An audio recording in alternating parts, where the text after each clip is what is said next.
नमस्कार, debate central में एक बार फिर आप सभी का स्वागत है। मैं हूं संजय उपाध्याय। जैसा कि आज हम सुबह से चर्चा कर रहे हैं, जो निकाय चुनाव के परिणाम आ रहे हैं, अब तो सब कुछ स्पष्ट हो गया है। स्पष्ट यह भी हो गया है कि भारतीय जनता पार्टी ने एक तरीके से पूरे निकाय चुनाव में क्लीन स्विप जैसा कुछ कर दिया है। वैसा ही मानिए, क्योंकि निगम जो है, निगम में तो किया ही है 10/10, 10 में से 10। लेकिन जो हम निकाय भी देख रहे हैं, निकाय के और भी जो हम देख रहे हैं जो चरण थे, नगर पालिका में भी भारतीय जनता पार्टी ने 49 में से 36 और नगर पंचायतों में 80 बताए जा रहे हैं, करीब 80 पर जीत हासिल की है। कुल मिलाकर जो कांग्रेस की स्थिति है, आप समझिए इस बात से कि शून्य है। नगर निगमों में भारतीय जनता पार्टी के सामने अभी कांग्रेस नगर निगम की एक भी सीट, महापौर की एक भी सीट कांग्रेस नहीं जीत पाई है। या फिर हम एक दो जगहों को अगर छोड़ भी दें तो कोई बड़ा कॉन्टेस्ट करती भी नजर नहीं आई है। अगर मैं L1, L2, L3 मतलब लोएस्ट 1, लोएस्ट 2, लोएस्ट 3 ये छोड़ भी दूं तो कहीं पर वो बहुत बड़ा फाइट करती या कॉन्टेस्ट करती नजर नहीं आ रही है। एक तरीके से बिल्कुल आत्मसमर्पण जैसा पूरा खेल दिखा है। और जैसा नगर पालिका में सिर्फ 7 सीटें ही मिली हैं कांग्रेस को, मतलब एक तरीके से समझ लीजिए यहां उनका जो बिल्कुल प्रतिस्पर्धा थी निर्दलीय के साथ थी, मतलब 5 निर्दलीय है, 7 कांग्रेस है। आम आदमी पार्टी ने खाता खोला है नगर पालिका अध्यक्ष का। तो ये सारे जो दृश्य हैं ये क्या बताते हैं, क्या कहते हैं, और क्या कुछ किस समीकरण की ओर इशारा करते हैं कि आने वाले दिनों में राजनीति किस करवट बैठ रही है छत्तीसगढ़ की। हालांकि ये जो विषय होते हैं और भी ज्यादा विश्लेषण के होते हैं, करेंगे भी आगे। हम चर्चा की शुरुआत करेंगे, लेकिन पहले सुन लेते हैं कि छत्तीसगढ़ के मुख्यमंत्री विष्णुदेव साय क्या कह रहे हैं। छत्तीसगढ़ की जनता ने, यहाँ के मतदाताओं ने भारतीय जनता पार्टी पर भरोसा किया है। हमारे देश के यशस्वी प्रधानमंत्री श्री नरेंद्र मोदी जी, उन पर विश्वास किया है। मोदी की गारंटी पर विश्वास किया है। हमारी सरकार ने जो छत्तीसगढ़ के विकास के लिए 13 महीने में जो काम किए हैं उन पर विश्वास किया है और नगरीय निकाय के चुनाव में ऐतिहासिक विजय दिलाए हैं, जनादेश दिए हैं। इसके लिए समस्त छत्तीसगढ़ की जनता, मतदाताओं का बहुत बहुत धन्यवाद करते हैं, बधाई करते हैं। भारतीय जनता पार्टी की तरफ से, छत्तीसगढ़ की भारतीय जनता पार्टी की सरकार के तरफ से उन्होंने हम लोग का जो नगरीय निकाय चुनाव की दृष्टि से घोषणा पत्र है, जिसको हम लोगों ने अटल विश्वास पत्र का नाम दिया है, उस पर भी विश्वास किया है। इसके लिए पुनः मैं एक बार छत्तीसगढ़ की जनता, यहाँ के मतदाताओं का आभार व्यक्त करता हूँ, उनको बधाई देता हूं। तो जैसा मुख्यमंत्री ने आभार व्यक्त किया है, निश्चित रूप से प्रचंड विजय है, बड़ी विजय है, अद्भुत विजय है भारतीय जनता पार्टी के लिए और कांग्रेस के लिए। ये विचारणीय क्षण है कि फिर से क्या हो गया। लगातार चौथी बार हम देख रहे हैं कि पहले विधानसभा चुनाव, फिर उसके बाद लोकसभा चुनाव, फिर उपचुनाव, अब निकाय चुनाव। लगातार ये स्थिति जो कांग्रेस की है छत्तीसगढ़ में, निश्चित रूप से जो करता धरता है पार्टी के, चिंता के लकीरें तो हैं। हालांकि नेता कह भी रहे हैं, नेता और भी कुछ कह रहे हैं। इन सभी विषयों पर आज हम चर्चा करेंगे। पहले जो विशेष अतिथि मेरे साथ जुड़े हुए हैं उनसे आपका परिचय करवा दूं। आलोक सोनी जी हैं, प्रवक्ता हैं भारतीय जनता पार्टी के। आलोक जी, स्वागत है आपका। रवि ग्वालानी जी हैं, प्रवक्ता हैं कांग्रेस के। रवि जी जुड़े हैं क्या? रवि जी, ठीक है। रवि ग्वालानी जी हमारे साथ अभी जुड़ेंगे। लेकिन लखन चौधरी जी हैं, राजनीति के जानकार हैं, अर्थशास्त्री हैं। आपका भी बहुत बहुत स्वागत है सर इस कार्यक्रम में, आप भी समझाइएगा। आलोक सोनी जी, ये जीत क्या कहती है? Clean sweep. मैं एक गाना सुन रहा था कि तूने वो रंगीले कैसा जादू किया। जी देखिए संजय जी, सबसे पहले मैं आपके चैनल के माध्यम से जी छत्तीसगढ़ प्रदेश के तमाम जनता का जो आशीर्वाद हमें मिला है, उन सभी को भी, सभी मतदाताओं को, सभी जनता को मैं धन्यवाद करना चाहता हूँ। और जैसे हम किसी हार को विनम्रता से स्वीकार करते हैं, वैसे ही इस जीत को भी हम विनम्रता से ही स्वीकार करते हैं। हमें पता है छत्तीसगढ़ की जनता ने हमें बहुत बड़ी जिम्मेदारी सौंपी है। केंद्र में मोदी जी, प्रदेश में आदरणीय विष्णुदेव साय जी, और उसके बाद अब ट्रिपल इंजन लगा दिया है स्थानीय निकाय में हमको भारतीय जनता पार्टी ने इस बड़ी जीत के साथ में। और इसके जो असली हकदार है वो हमारे कार्यकर्ता और छत्तीसगढ़ की जनता, जिन्होंने हम पर भरोसा जताया है जी। लेकिन ये भरोसा एक दिन में नहीं बनता है संजय जी। ये भरोसा बना है लगातार 10 वर्षों के मोदी जी के कार्यकाल में। ये भरोसा बना है जो पिछले 15 वर्षों का जो शासन था हमारा भारतीय जनता पार्टी का यहाँ पर में, उसके बाद फिर जो एक से 1.5 सालों में, जो 1.25 सालों के लगभग में जो विष्णुदेव साय की सरकार ने जो छत्तीसगढ़ की जनता से जो वादे किए थे, चाहे वो नक्सल मुक्त करने का वादा हो, चाहे वो महतारी वंदन का वादा हो, चाहे वो किसानों से जो वादा किया था, छात्र छात्राओं से जो वादा किया था, पीएससी घोटालों की जांच का वादा, उन तमाम वादों पे भारतीय जनता पार्टी खरी उतरी है और एक विजन के साथ में अपने घोषणा पत्र को जनता के बीच लेकर के गई थी। और उस विजन को ही छत्तीसगढ़ की जनता ने स्वीकार किया है, भरोसा जताया है भारतीय जनता पार्टी पर। इस वजह से हमें बड़ी जीत मिली है।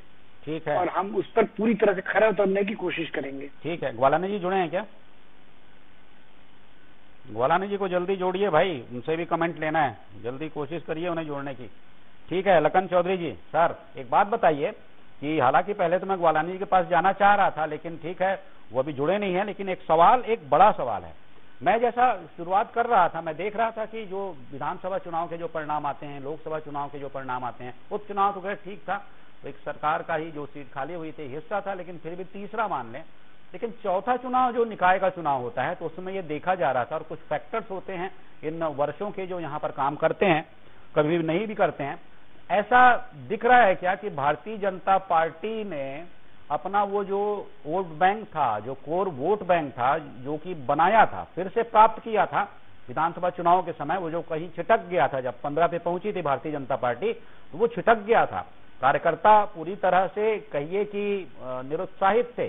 15 साल की सरकार होने के बाद भी जो बड़ी हार मिली थी भारतीय जनता पार्टी को, तो एक तरीके से इन 5 वर्षों में संगठन के स्तर पर बड़ा काम किया गया, कार्यकर्ताओं का एक तरीके से विश्वास जीता गया, उन्हें फिर से साथ में जोड़ा गया, और वो वोट बैंक जो विधानसभा के समय गढ़ा गया था, फिर से प्राप्त किया गया था, अब तक संभाल कर रखा है। कुछ प्रतिशत की वृद्धि देखता हूं, कमी नहीं आती है। बिल्कुल जी, तो वापस आ गया, हम ये कह सकते हैं। जो वोट बैंक पुराना भाजपा का 15 साल में था, निश्चित संजय जी आपने बिल्कुल सही फरमाया कि जो है, और बल्कि उसमें और बढ़ोतरी भी हुई है पिछले 1 साल में, खास करके विधानसभा चुनाव के बाद से लेकर जो काम सरकार के हुए हैं, उसको लेकर जनता में सरकार के प्रति और विश्वास बढ़ा है, और उसी का ये नतीजा है कि इस तरह से जो परिणाम आए हैं, एक तरफा परिणाम इसको एक तरह से कहा जा सकता है। बिल्कुल, और एक तरफा हार ये है कांग्रेस की, और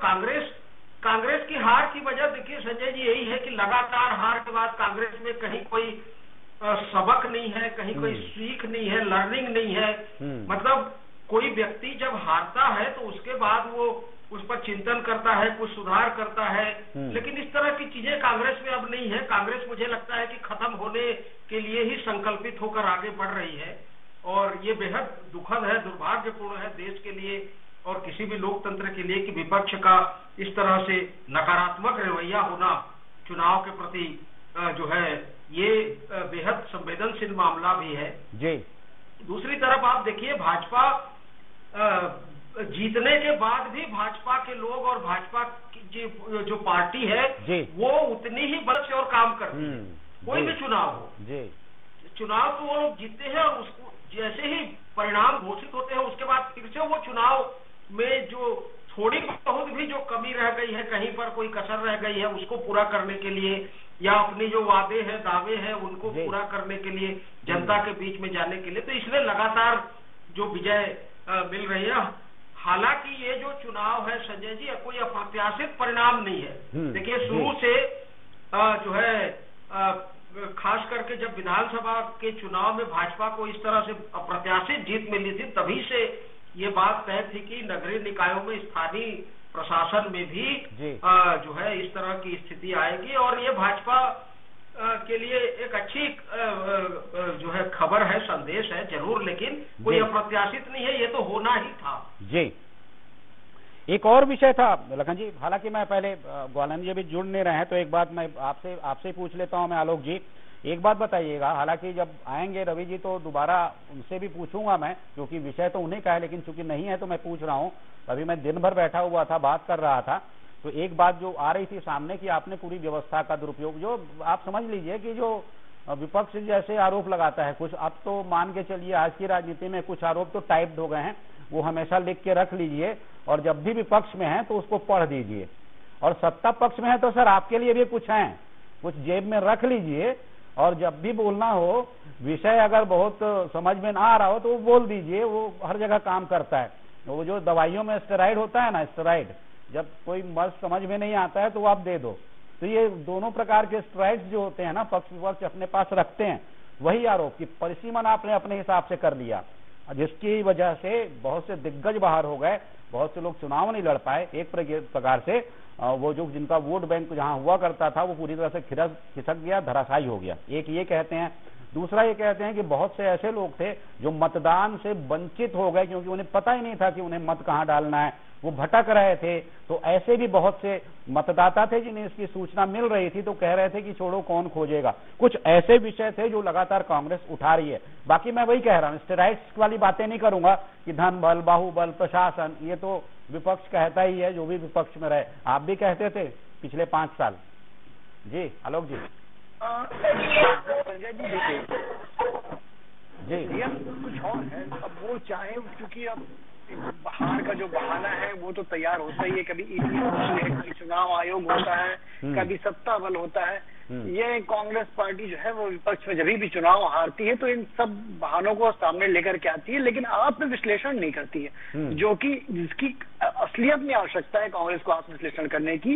इस बात की भी आवश्यकता है कि क्यों उनको यहाँ पर जब 15 वर्षों का शासन था छत्तीसगढ़ में भारतीय जनता पार्टी का, पूरे देश में जब मोदी जी की लहर थी, उस समय पे छत्तीसगढ़ की जनता ने एक मौका दिया था, क्योंकि 15 वर्षों तक वो संघर्ष करते रहे विपक्ष में रहते हुए। इस वजह से ये मौका दिया गया था, ना कि रमन सिंह जी की सरकार से किसी तरह का कोई रोष था। बस एक मौका छत्तीसगढ़ की जनता ने दिया था कि नहीं, अब चलो एक बदलाव देते हैं, एक बदलाव करके देखते हैं, जबकि उस समय पूरी तरह से भाजपा की लहर थी पूरे देश में। पर वो जो छत्तीसगढ़ की जनता ने जो मौका दिया कांग्रेस को, और जो 5 वर्षों का जो शासनकाल था, ये उस मौके को भुला नहीं पाए, ये उस मौके को समझ नहीं पाए कि ये मौका जो है जनता की सेवा करने के लिए दिया गया है, जनता के बीच पहुंचने का मौका है और जनता के लिए काम करके दिखाने का मौका है। ये उन्होंने गंवाया इस मौके को, और उसके जो भ्रष्टाचार के आरोप लगातार लगे, उसने पूरी तरह से आग में घी का काम किया। और इस बात को साबित भी हुआ है कि कितने बड़ी प्रणाली पर, कितने बड़े स्तर पर भ्रष्टाचार हुए।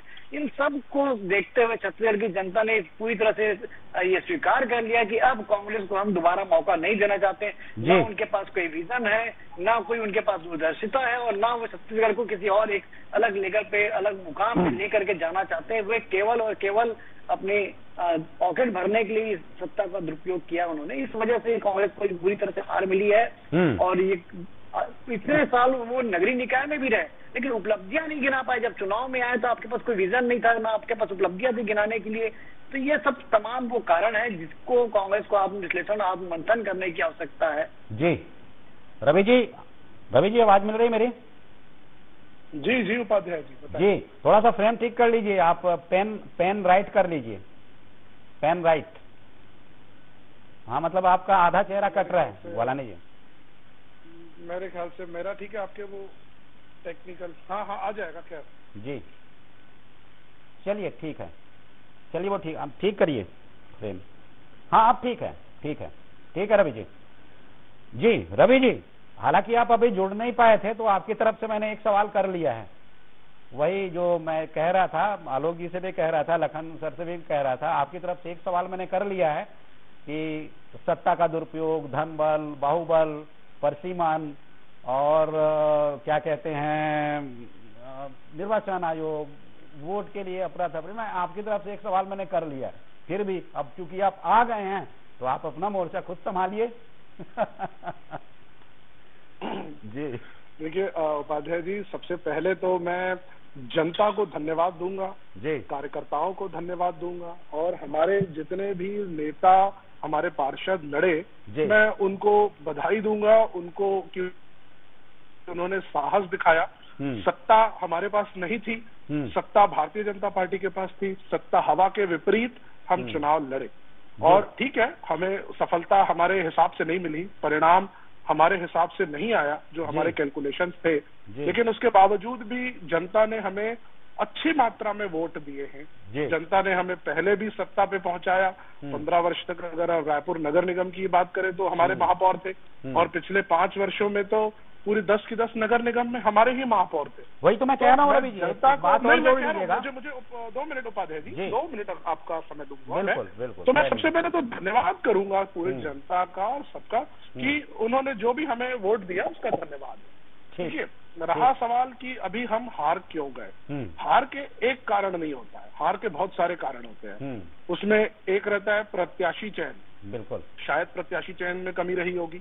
दूसरा कारण होता है कि प्रत्याशी चयन तो ठीक था लेकिन एंटी इनकम्बेंसी थी, वो भी एक कारण होता है। तीसरा सत्ता किसकी है, डबल इंजन की इन्होंने बात कही, केंद्र में बीजेपी, स्टेट में बीजेपी, ये भी एक फैक्टर रहा। चौथा ये हो जाता है कि कई बार आपकी सब चीजें अच्छी हैं, आपका प्रत्याशी अच्छा है, एंटी इनकम्बेंसी भी आपके खिलाफ उस तरह की नहीं है, आपके सब चीजें फेवर में है, लेकिन फिर एक चीज आ जाती है संसाधन। कई बार ये भी होता है कि अब भारतीय जनता पार्टी के कई जगह पे लोगों ने धन बल का प्रयोग किया, कई जगह पर इन्होंने संसाधनों को अपने लेवल पे यूज किया, तो बहुत सारे मिले जुले कारण है। कहीं कुछ फैक्टर रहा है, कहीं कुछ फैक्टर रहा है, मिले जुले कारण मिला करके हमारे पास ये रहा है कि हम ये सत्ता जैसी अनुरूप हमको आनी थी उस प्रकार नहीं आई है। परिणाम निश्चित समीक्षा हो कि क्या रहा क्या नहीं रहा, लेकिन एक बात जरूर है उपाध्याय जी, भारतीय जनता पार्टी, मैं तो सुबह से 7-8 चैनलों में बैठ चुका हूँ, तो भारतीय जनता पार्टी को एक चीज करनी चाहिए कि अगर इनके मुख्यमंत्री के नेतृत्व में इन्होंने चुनाव लड़ा और इनका कहना है कि पूरा का पूरा मुख्यमंत्री के सुशासन के नेतृत्व में आया, तो कुनकुरी क्यों हारे। और अगर इनके उप मुख्यमंत्री के नेतृत्व में इन्होंने चुनाव लड़ा है तो कसडोर और वहां लोक अध्यक्ष वहां पे वो क्यों हारे। कहीं न कहीं जनता ने उनके भी लीडरशिप को नकारा है, आप इसको डिनाय नहीं कर सकते। अगर चीफ मिनिस्टर की सारी चीजें सही होती तो शायद वो अपने गृह क्षेत्र में नहीं हारते। हम तो बाहर ही थे, हमारे पास तो सत्ता थी ही नहीं, तो हमारे लिए तो ऐसा था कि हम हवा के विपरीत लड़ रहे थे, लेकिन इनके पास तो ऐसी कोई चीज नहीं थी जिनके नेतृत्व में ये बड़ी बड़ी बातें कर रहे हैं और आखिर उसी के अंडर हार गए, दिया तले अंधेरा। तो इनको ये चीज तो देखनी चाहिए, ये भले ही बड़ी बड़ी बातें करें, ये भले ही अपनी पीठ थपथपाए कि हमने ऐसा कर दिया, सुशासन ऐसा रहा, लेकिन अल्टीमेटली अगर आप देखिए तो अपने गृह ग्राम में हार गए। तो भारतीय जनता पार्टी कितनी भी पीठ थपथपा ले, कितना भी कह ले, वो एक बात कहते हैं कि आप वर्ल्ड कप तो जीत लिए लेकिन आप पाकिस्तान से हार गए। तो वही वाली स्थिति है, आप 10 की 10 नगर निगम तो जीत लिए लेकिन आप कुनकुरी और उप मुख्यमंत्री अपने क्षेत्र में हार गए, तो कितना भी जीत करे वो धब्बा तो रहेगा। वारानी जी, लगता है कि मुख्यमंत्री और पूर्व मुख्यमंत्री ने आपस में अदला बदली कर ली है। पाटन से बीजेपी जीत गई है और कुनकुरी से कांग्रेस जीत गई है। सौहार्द दिखाया है दोनों मुख्य पूर्व और वर्तमान मुख्यमंत्री ने, ऐसा हो सकता है। पूर्व मुख्यमंत्री तो अभी सत्ता में नहीं है जी, सत्ता के बाहर है, और भारतीय जनता पार्टी न जाने कितनी कितनी चीजों के लिए उनके खिलाफ लगी भी हुई है। वो ईडी ले लीजिए, EOW ले लीजिए, न जाने कितने सारे घोटालों की इनके पास एक लिस्ट बनी हुई है जो अभी तक एक भी प्रूव नहीं हो पाया है। वो सारी चीजें मोर्चा पूर्व मुख्यमंत्री के खिलाफ खोल के रखे हैं। उसके बाद भी हमारे पूर्व मुख्यमंत्री जी ने उनके गढ़ में ही सेंध लगा दी। तो आखिर ये तो भारतीय जनता पार्टी को इंट्रोस्पेक्ट करना चाहिए, हम तो वैसे ही सत्ता में नहीं थे। तो अच्छा जी, एक बात बताइएगा साहब, लखन चौधरी जी, एक बात बताइएगा, जैसा रवि जी का, मैं भी सुबह से लगातार डिबेट कर रहा हूं, बहुत से मेहमान बैठे हुए थे। एक वरिष्ठ पत्रकार थे, संपादक हैं एक समाचार पत्र के, तो हम लोग चर्चा कर रहे थे। चर्चा के दौरान उन्होंने कुछ बातें कही, मतलब हल्की फुल्की भी कुछ बातें हो जाती हैं। तो वो कह रहे थे कि पहले क्या होता था कि पहले आज से 10 साल पहले एक सौहार्द भी हुआ करता था।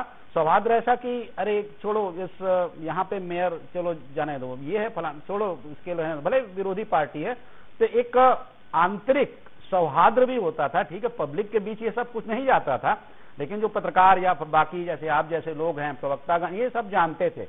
उसके बाद क्या हुआ कि जो भारतीय जनता पार्टी का एक तरीके से रिफॉर्म होता है, वो पूरी आक्रामक तरीके से आती है और ये वाला विषय हट जाता है। अब ये तय किया जाता है कि कैसे भी जीत ही चाहिए। तो वो जो एक फार्मूला आता है, उसके बाद का ये पूरा दृश्य जो बताया जा रहा है, ये ऐसा दिखाई देता है। ठीक है, रवि जी कह रहे थे, ग्वालानंद जी आपसे मैं एक सवाल और करूंगा, लेकिन आलोक जी पहले आप जवाब दे लीजिए। पहले आप बता दीजिए डॉक्टर साहब, ये ऐसा है क्या जैसा मैं पूछ रहा था आपसे, जैसा वो कह रहे थे एक पत्रकार महोदय? मेरे से पूछ रहे हैं ना? जी जी जी। हाँ बिल्कुल, 100% जो है उनकी बातें सही हैं। और देखिए, एक तरह से माहौल में कहा जाए कि जहर घोल दिया गया है, पूरी तरह से सौहार्दता खत्म हो गई है और केवल कटाक्ष, एक दूसरे को नीचा दिखाना। और ये देखिए, ये बिल्कुल सही बात है। इस मामले में मैं भाजपा की तीखी आलोचना करना चाहूंगा कि भाजपा के लोग कल या परसों भी रोज चैनल में हम लोग बैठ रहे हैं डिबेट में, तो मैंने इसी चीज को कहा भी था भाजपा के प्रवक्ता से जी, कि आपको सत्ता में है बड़प्पन दिखाना चाहिए। आप हमेशा 24 घंटा केवल विपक्ष को नीचा दिखाने में लगे रहते हैं, उसकी आलोचना करते हैं, हर बात में कटाक्ष रहता है। तो ये जो चीजें हैं लोकतंत्र के लिए बेहद चिंतनीय है और बेहद दुर्भाग्यपूर्ण है। भाई सत्ता मिल गई आपको, ये चीज, उसके बाद भी आप लगातार हर मामले को लेकर जो है घेरना जो है, तो ये जो चीजें लगातार पिछले 10 साल में बढ़ी है और इसके लिए पूरी तरह से भाजपा जिम्मेदार है। भाजपा की जो आक्रामक नीति शैली है कि केवल सत्ता में हम ही आएंगे, विपक्ष को खत्म कर दो, तो ये जो लोकतंत्र में इस तरह की चीजें हैं, भाई आपको जनता इतनी बड़ी जीत दे रही है, जनता ने आपको जिताया है, तो बड़प्पन दिखाइए। बड़प्पन का भी जो है महत्व होता है। जी बिल्कुल। देखिए ना, इसकी शुरुआत मैं देख रहा था लखन चौधरी जी, जो छत्तीसगढ़ राज्य बनने के साथ ही मैं इसकी शुरुआत देखता हूं कि यहाँ पर इसका बीजारोपण हो जाता है। जब पहली सरकार बनी थी, वो निर्वाचित तो नहीं थी, संख्या बल के आधार पर बनी थी, और उस समय जब विधानसभा अध्यक्ष और उपाध्यक्ष की बात होती थी तो परंपरा हुआ करती थी कि उपाध्यक्ष की सीट विपक्ष को ही दी जाती थी। लेकिन उस वक्त जब अजीत जोगी मुख्यमंत्री बने थे, तब उपाध्यक्ष की भी सीट छीनकर कांग्रेस के ही विधायक को दी गई। मतलब जो उपाध्यक्ष और अध्यक्ष दोनों उनके थे, तो वहां से एक परंपरा टूटती है। तो मैं देख रहा हूं कि पिछले कुछ दशकों में राजनीति के अलग अलग रूप देखने को मिले हैं। बताइए आलोक सोनी जी। भारतीय जनता पार्टी की तरफ से अगर बात करूं जी, तो मैं यही कहना चाहूंगा कि हम जिस राजनीति पे जिस पे भरोसा करते हैं, हम भरोसा करते हैं कि समाज पे खड़े अंतिम पायदान के व्यक्ति के पास में वो सरकार की योजनाओं का लाभ पहुंचना चाहिए, पहली चीज। दूसरा, हम चाहते हैं कि राजनीति में भी शुचिता है और विकास की बात हो जी। चाहे वो भारतीय जनता पार्टी आज विकास की बात कर रही है, तो पक्ष में बैठी हुई यदि पार्टी कांग्रेस है या आप है या कोई भी अन्य दल है, या कल को यदि वो पक्ष में आते हैं, तो केवल विकास की बात होनी चाहिए जी। और जनता का जो फायदा है वो सर्वप्रथम, जनता का जो मुद्दा है, जनता का जो फायदा है वो सर्वप्रथम रखना चाहिए। तो हम तो चाहते हैं कि राजनीति जितनी अच्छी हो सके, जितना अच्छा साफ, हम विकास के आयाम को उतना ऊपर पहुंचाना चाहते हैं कि वो अन्य राजनीतिक पार्टियां भी उसको फॉलो करें। लेकिन यदि अन्य राजनीतिक पार्टियां उसको पॉजिटिव वे में नहीं लेती है और उसको निगेटिव वे में लेती है, जैसे अभी देखिए, आप इतने बड़े चुनाव को इतने बड़े अंतर के साथ हार रहे हैं, लेकिन आप कहाँ अटक रहे हैं? आप अटक रहे हैं 1 या 2 जो नगर पालिका क्षेत्र है, वहां पर जाके आपके कांटे अटक रहे हैं। आपको निगेटिविटी से बचने की आवश्यकता है, आपको नकारात्मक राजनीति से बचने की आवश्यकता है, आपको सकारात्मक राजनीति करने की आवश्यकता है। हम चाहते हैं हर पार्टी उस लेवल पे पहुंचे जहाँ पे आज भारतीय जनता पार्टी जो है विद्यमान है, और केवल इसी उद्देश्य, इसी कहना चाहिए, इसी उद्देश्य के साथ जो है वो पार्टी जो है आगे बढ़ रही है। और जो भी हम काम करेंगे, जनता के हित को सर्वोपरि रखते ही काम। रवि जी आप जवाब दीजिएगा, लेकिन एक बात मैं बता रहा ना कि मैं सवेरे से बैठा हुआ हूं लगातार, और एक सवाल किया गया था तो उसकी मैं बात थोड़ा सा भी कर लूं। एक प्रवक्ता थे, कांग्रेस के थे, वो कह रहे थे कि काठ की आंडी बार बार नहीं चढ़ती, काट की आंडी बार बार नहीं चढ़ती, तो मैं उनसे वो पूछ नहीं पाया था। मैं ये पूछ लेता हूं कि सर 4 बार तो चढ़ गई, बार बार नहीं चढ़ती मतलब, तो 4 बार अगर काट की ही आंडी है, झूठ की ही आंडी है, तो विधानसभा चढ़ गई, लोकसभा चढ़ गई, उपचुनाव चढ़ गई, निकाय चढ़ गई, और बता रहे हैं काट की आंडी जल ही नहीं रही है, बल्कि अच्छे पकवान बन रहे हैं। उपाध्याय जी जी नहीं, देखिए उपाध्याय जी, लोकतंत्र में जो पार्टी जीत करके आई है सबसे पहले वो बधाई की पात्र है, वो जीत करके आए हैं। वो कैसे जीत करके आए हैं वो एक विश्लेषण का पॉइंट बनता है, लेकिन पहले तो भारतीय जनता पार्टी को बधाई की पात्र है, वो जीत करके आई है। देखिए कांग्रेस पार्टी पिछले 1 साल में अगर आप बात करेंगे तो प्रदेश के लगभग सारे चुनाव हार रही है। हम पहले विधानसभा हारे, फिर उसके बाद हम लोकसभा हारे, फिर उपचुनाव भी हारे, और आज नगर निगम के परिणाम भी हमारे पक्ष में बिल्कुल नहीं है। तो हम तो अपनी हार स्वीकार कर रहे हैं कि हम हारे हैं। अब बात आ रही है कि क्यों हारे हैं। ग्वालानी जी आपने गजब किया, आपने प्रतिभा है ग्वालानी जी, आपने सारी बातें स्वीकार भी दी, एक एक करके वो सब नकार भी दी, कहे कि ये भी कारण हो सकता है हारने का, ये भी कारण हो सकता है हारने का, तो आपने पहला ठीक कर लिए। चलिए अगर वो ठीक हो तो ये भी हो सकता है कारण हारने का, चलिए 2 ठीक है तो तीसरा भी कारण हो सकता है हारने का, चलिए 3 ठीक, गजब है, बहुत बढ़िया। रवि जी मैं सुन रहा था और मतलब मंत्रमुग्ध था सुनते समय, बताइए।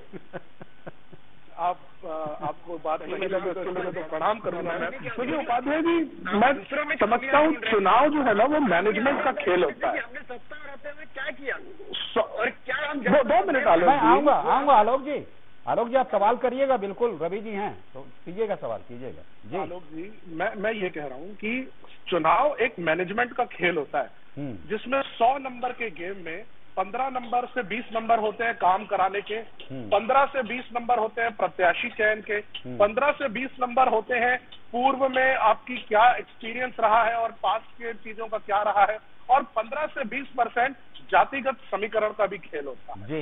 जब तक के ओवरऑल कॉम्बिनेशन नहीं बनता तब तक आप 51% नहीं ला पाएंगे। अगर आपने काम बहुत कराया है लेकिन आपका प्रत्याशी चयन गलत है तो आप हार जाओगे।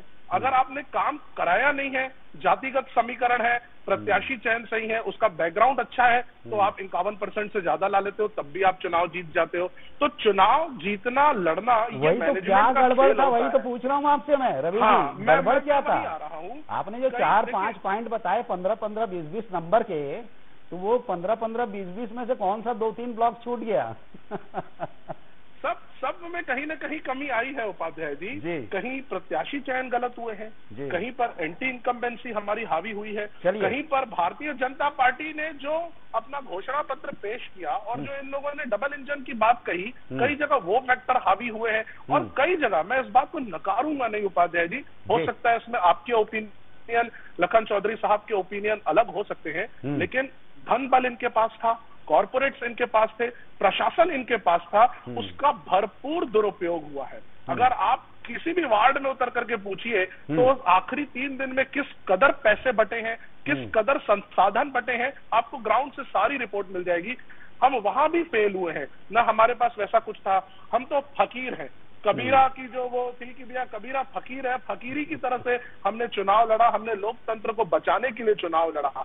अब अगर कोई पार्टी धन बल का भी इस्तेमाल करेगी तो आप बताइए हम क्या कर सकते हैं? हमने प्रयास किया, हाँ हम समीक्षा करेंगे, हम एक एक चीज पे एनालिसिस करेंगे कि आखिर इतनी बुरी स्थिति कैसे हो गई कि 70 में हम 7 पार्षद में आके सिमट गए। और आप एक चीज को और गौर कीजिए उपाध्याय जी, मैं खत्म करूंगा अपनी बात को, कि पहले के समय में अगर आप 15 वर्षों में देखेंगे और पहले देखेंगे तो निर्दलीय कई लोग जीत के आते थे। इस बार पब्लिक ने निर्दलीयों को भी नहीं दिया है, वो सीधे सीधे पार्टी के साथ गई है। तो इसका कारण क्या है कि कहीं ना कहीं निर्दलीय के पास भी संसाधन उस कदर नहीं होते।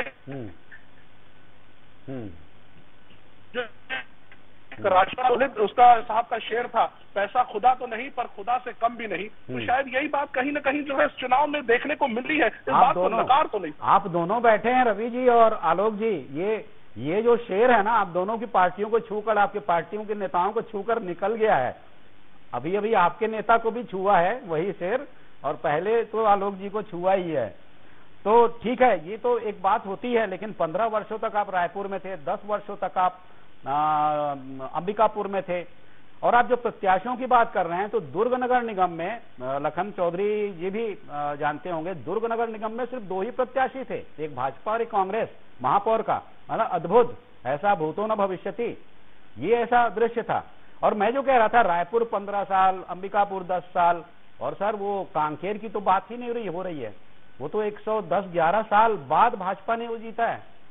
1912 की बात है, 1912 में ही कांकेर नगर पालिका बन गई थी ब्रिटिश काल में, और उस समय उसके अध्यक्ष उस रियासत के राजा थे, उनका नाम था कमल देव, उनके पुत्र बाद में बने उनके मृत्यु के बाद। फिर उसके बाद 52 में जब अप्रत्यक्ष रीति से चुनाव होता है तो कांग्रेस का, आप समझिए 111-112 साल बाद वहां पर भारतीय जनता पार्टी जीती है। बहुत छोटे छोटे फैक्ट्स हैं, इंटरेस्टिंग है, एक बार इस पर भी मैं बात करूंगा कि क्या क्या हुआ है। चाय वाला जीत गया सर रायगढ़ से, चाय वाला रायगढ़ से जीत गया है, तो ये सारे भी विषय हैं, ये बात सारे विषय हैं। चलिए जवाब दे लीजिए आलोक जी, आप कुछ बीच में कहना चाह रहे थे, मैंने आपको रोका था, अब जवाब दे लीजिए। रवि ग्वालानी जी जो है ना वो सीधे तौर पे तो इस बात को स्वीकार नहीं कर रहे हैं, वो इसको इनडायरेक्ट तरीके से कह रहे हैं कि कहीं ना कहीं उनके पास लीडरशिप का अभाव था, उनके पास ऐसे लीडर नहीं थे जो आज भारतीय जनता पार्टी में मौजूद है, जिन्होंने प्रत्याशियों का चयन किया है। और वो लीडर जिनके लीडरशिप में इन्होंने पिछले विधानसभा में काम किया, उनको आज छत्तीसगढ़ की जनता ने जवाब दे दिया, उसे पूरी तरह से नकार।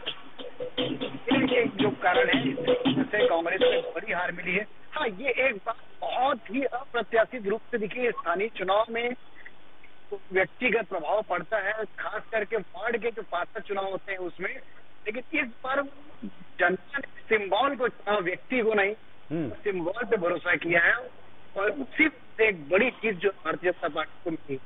ठीक है, एक बात बताइएगा लखन चौधरी जी, मैं जब शुरू से चुनाव में इस विषय पर बात कर रहा था, शुरू से जब मैं पूरा चुनाव देख रहा था, तो एक भारतीय जनता पार्टी को बड़ी कहिए कि बड़ी रणनीति से कांग्रेस ने, मैं देख रहा था कि लगभग घेर लिया था, वो जो ओबीसी का मुद्दा था लगभग घेर लिया था, वो 50% ओबीसी की जो बात कही थी भारतीय जनता पार्टी ने घेर लिया था, और अच्छे से घेर लिया था, उस पर मैंने कई डिबेट भी किए थे। लेकिन वो जो बस्तर से निकला, आप ओबीसी को एक भी सीट नहीं दे रहे हैं, यहां भी आपकी सीट नहीं है, इतने प्रतिशत सीट नहीं है, तो उसमें भाजपा ने कहा था कि हम सामान्य सीटों में से ओबीसी को सीट देंगे, वो दिए जा सकते हैं। ये मुद्दा उस समय बहुत बड़ा बना हुआ था, और ऐसा लगता था कि ये असर डालेगा, मतलब कांग्रेस ने एक दुखती रग पकड़ ली है, ऐसा लग रहा था। लेकिन जब ये परिणाम आता है तब ये मुद्दा कहीं दिखाई नहीं देता है, मतलब एक तरफा क्लीन स्वीप कहिए कि बहुतायत सभी वर्गों के लोगों ने वोट दिया, इसमें किसी वर्ग को तो छोड़ा ही नहीं जा सकता जब इतने वोट मिलते हैं तब।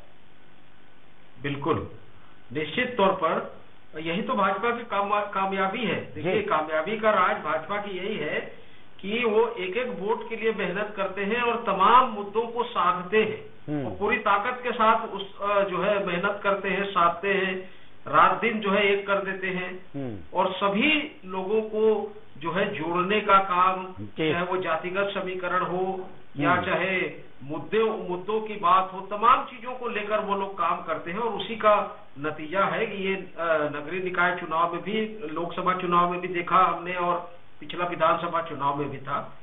दूसरी तरफ देखिए, इसको कहते हैं कि कांग्रेस की, मैं हमेशा कहता हूं कि कांग्रेस की जो मूर्खताएं हैं वो लगातार बढ़ती जा रही है, कम होने का नाम नहीं ले रही है।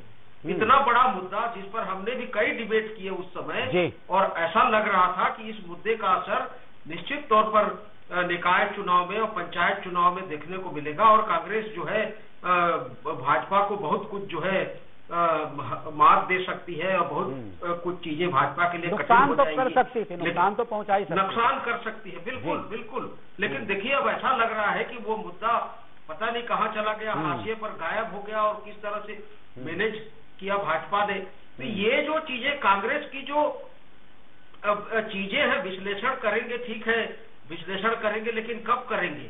लगातार जब आप इस तरह की चीजें हो रही है, उसके बाद कहीं कोई गुटबाजी कहीं से खत्म हो नहीं रही है, अंतरकलह कहीं से खत्म नहीं हो रहा है, लीडरशिप खत्म नहीं हो रहा है, आपके जो है आइडियोलॉजी कहीं से जम नहीं पा रही है, तो तमाम जगह, हर जगह जो है आपका एक तरह से इसको कहा जाए कि ऐसे शब्दों का प्रयोग पता नहीं मुझे करना चाहिए, निकम्मापन एक तरह से कांग्रेस का, जो निष्क्रियता एक तरह से कांग्रेस की, जिसके लिए मतलब जनता को भी दुख होता है। ऐसा नहीं है कि कांग्रेस को लोग नहीं चाहते, कांग्रेस को लोग चाहते हैं, लेकिन जिस तरह से इनके नेताओं में, इनके लीडरशिप में एक तरह से निष्क्रियता आ गई है कि घर में बैठे बैठे इनको जो है वोट चाहिए, कुछ नहीं करना चाहते। संगठन खत्म हो चुका है, कहीं संगठन नहीं है, चाहे वो गांव हो, चाहे शहर हो, चाहे किसी भी वर्ग में, किसी भी जाति में, संगठन खत्म हो गया। और ये लोग केवल जो है सोशल मीडिया में या डिबेट में आकर केवल बातें करना चाहते हैं, और ये इस फिराक में बैठे हैं सेंट्रल, केंद्र से लेकर राज्य तक और गांव तक, कि भाजपा की नाकामी की वजह से फिर से जनता इनको एक न एक दिन सत्ता दे देगी। रवि जी, मुद्दे हाथ में होते हैं, मतलब लपक के खाली आपको, मतलब गोल पोस्ट भी बिल्कुल खुला रहता है, लेकिन आप दूसरी तरफ दौड़ जाते हैं, ये कह रहे हैं कुल मिलाकर। देखिए उपाध्याय जी, मुझे ना नसीम निखत जी का एक शेर याद आ रहा है जी। नसीम निखत जी ने कहा था कि शख्सियत का जब फर्क था शब्द भी मेरे बौने हुए, शख्सियत का जब फर्क था शब्द भी मेरे बौने हुए, मैं जो बोली वो बेकार था, वो जो बोला अदब हो गया। तो आज हम हारे हैं, तो आज हम कुछ भी कहेंगे, हमारी कोई भी बात करेंगे तो आज हमारी बातों की कोई वैल्यू नहीं रहेगी। आज हम कितना भी अपने आप को डिफेंस करेंगे, नहीं ऐसा नहीं रही, ऐसा नहीं, कुछ ना कुछ आएगी, बातें आएंगी। वैल्यू है सर, तभी मैंने आपको बुलवाया है, वैल्यू है, वैल्यू है, आप कहिए। तो मतलब मैं अपनी हार को स्वीकार कर रहा हूँ। मतलब सबसे पहले तो यही है कि हम अपनी हार को स्वीकार करेंगे। और लखन चौधरी साहब एक वरिष्ठ पत्रकार हैं, उन्होंने कटाक्ष शब्दों में एक नसीहत भी दी है कि क्या करना चाहिए और क्या नहीं हो रहा है। मैं उनकी बहुत रिस्पेक्ट करता हूं और उनके शब्दों को निश्चित मैं पार्टी फोरम पे रखूंगा कि आखिर हमें सोचना तो चाहिए। ठीक है, ईवीएम एक विषय है जिसके ऊपर टेक्निकल लोग बात करें तो अच्छा है कि ईवीएम वाकई में हैकेबल है कि नहीं है, ईवीएम में कोई गड़बड़ है कि नहीं है। न तो मैं इंजीनियर हूं, न मैं टेक्निकल एक्सपर्ट हूं, तो मैं उसके ऊपर कोई टिप्पणी करूंगा। उसके ऊपर टेक्निकल लोगों को बात करनी चाहिए। हमारे हाथ में जो है वो है संगठन, हमारे हाथ में है कि ग्राउंड जीरो में काम करना, हमारे हाथ में है जनता के बीच में जो हमारा विश्वास खोया हुआ है उसको वापस रिटेन करने का प्रयास करना। तो मैं आपके चैनल के माध्यम से मैं जनता को एक चीज कहना चाहूंगा, जिन्होंने भी हम पे भरोसा किया है, मैं उनका भरोसा कायम रखने के लिए मैं उनको यही कहूंगा कि कांग्रेस पार्टी इस चुनाव के परिणाम के बाद निश्चित बहुत गंभीरता से बैठेगी और चर्चा करेगी कि क्या कमी रह गई। ईवीएम के ऊपर चर्चा नहीं करेगी क्योंकि वो टेक्निकल पार्ट है, अगर उसमें कोई गड़बड़ होगी भी तो वो मैं ठीक नहीं कर सकता, न कोई व्यक्ति कर सकता है। अगर उसमें कोई चीज संज्ञान ले सकता है, कोई उसको ठीक करा सकता है, तो वो शीर्ष हमारे कोर्ट्स हैं जहां पर अब हमें आखिरी उम्मीद है कि आज नहीं तो कल, कल नहीं तो परसों वो उसके ऊपर चुनाव आयोग को कड़ा रुख लेंगे। मैं उम्मीद करूंगा, लेकिन अपने संगठन के लिए मैं यही कहूंगा कि बिल्कुल हम प्रयास करेंगे कि जो कमी रह गई उसको दूर करके बहुत अच्छे से कम बैक करेंगे। बिल्कुल। आलोक जी, संक्षेप में फाइनल कमेंट। जीत महत्वपूर्ण होती है, बड़ी महत्वपूर्ण होती है, वो भी लगातार जीत तो और भी महत्वपूर्ण होती है, लेकिन आलोक जी जीत की वो जो कहा जाए कि जीत का एक जो उन्माद होता है ना, वो संभालना बड़ा कठिन होता है। तो आपको सब कुछ संभालना है, सब कुछ संभालना है। मैं केंद्र तो छोड़ दीजिए, तो मोदी जी संभालेंगे, लेकिन यहाँ तो आपको सब कुछ संभालना है। विधानसभा भी संभालनी है, निकाय भी संभालनी है, पंचायत भी संभालनी है। खैर पंचायत अभी होना है, लेकिन सब कुछ संभालना है। जिम्मेदारी अब बड़ी है, समझ लीजिए। चूके तो क्या होगा, आपके साथी बैठे हुए हैं ग्वालानी जी, सीट उनकी कितनी थी, कहां से कहां आ गए, निसंदेह संभाल नहीं पाए। देखिए कहां से कहां, तो कैसे संभालेंगे बता दीजिए।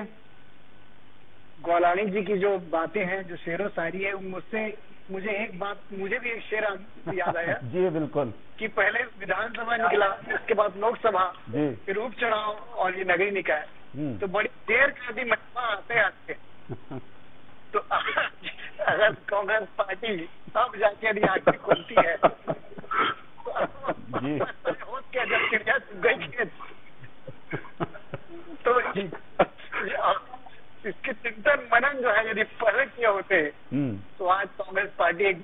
पार्टी में होती, खैर जो भी है वो उनकी पार्टी की बात है, लेकिन जनता ने वाकई में हमें एक बड़ी जिम्मेदारी दी है।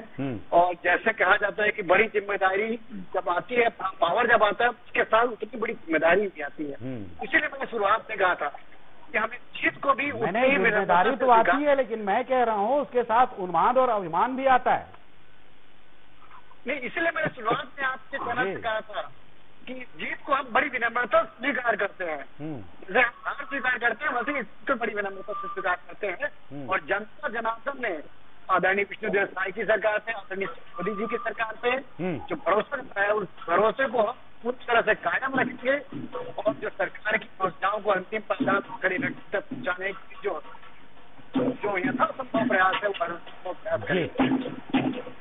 ठीक है, तो चूंकि समय की बाध्यता है, विषय तो बहुत है, और भी बहुत सारी बातें थी जो करनी थी, लेकिन बहुत सी कुछ छूट रही। बताइए ना, आप इतने समय में आप दोनों अगर 1-1.5 घंटे 3 घंटे आप लोग बैठते तो विस्तार से बातें होती। लेकिन चलिए, इस विषय पर जो छूटे हुए इसके पहलू हैं, अवयव हैं, उस पर बाद में बात कर लेंगे।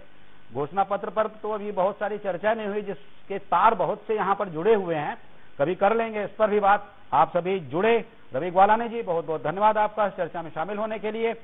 आलोक सोनी जी बहुत बहुत धन्यवाद, आप इस चर्चा में शामिल हुए। साथ ही साथ डॉक्टर लखन चौधरी जी, आपने इस विषय पर बहुत कुछ समझाया, बताया, आपका भी बहुत बहुत धन्यवाद शामिल होने के लिए हमारे साथ।